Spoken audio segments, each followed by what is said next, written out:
Hey y'all, it's Delisha, owner and therapist here at On the Horizon Counseling.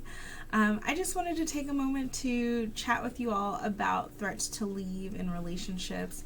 I'm seeing that pop up a lot more with clients, more and more as we're working through some of their conflict issues, communication issues, and just trying to heal and repair the relationship. So a threat to leave. So what does that look like? A threat to leave can be as simple as saying something like, oh, I really don't want to get into this again. It's happening, right? This keeps happening. It can be more overt, like something like, I can't deal with this. I'm going to leave, right? It could be in my other relationships, we never had to have conversation like this, right? Or, my mom always said that I should have dated John. Maybe I should do that, right? All of those are considered threats to leave in a relationship. Another more subtle threat to leave could be silence, right? A lack of engagement in conversation or conflict. So just being aware that these are creating instability in your relationship because it impacts the trust in the relationship that you have, because if you can't depend on your partner to be in the relationship, to stay there, it can create some insecurity in the relationship and a lack of trust.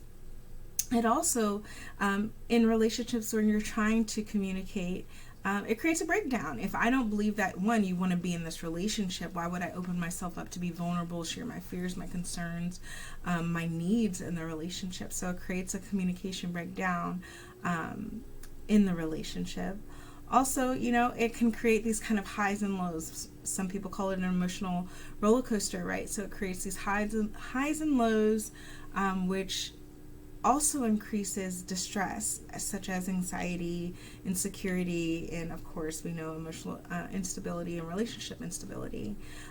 It also allows clients and partners in relationships to start to close themselves off, right? So they're no longer, like I said, opening up and being vulnerable with their partner in the relationship, which contributes to a loss of intimacy, not just sexual intimacy, but also relationship, emotional intimacy in the relationship. And then on the more extreme side of things, it can create resentment, right? If I'm always feeling like I'm the only one trying in the relationship, not being heard, my partner, I don't know if my partner is going to be there, it can also create some resentment in the relationship. So those are some of the things to look out on with threats to leave, but also the partner on the receiving end of a threat to leave can, like we said, have feelings of insecurity, low self-esteem. It starts to create, whether intentional or not, this cycle of control and manipulation, because if I threaten to leave and I get the response that I want, it can start to feel really manipulative on the other side, where the partner may not feel like they can be honest or authentic in the relationship for fear of having that threat come up. That creates that insecurity in the relationship, and of course it can create isolation. So being sure to be mindful of these threats to leave in your relationship and how they can influence the relationship. So what are some of the threats to leave that have come up in your relationship or have come up that you've heard about? Comment below so we can start that discussion. Have a good day.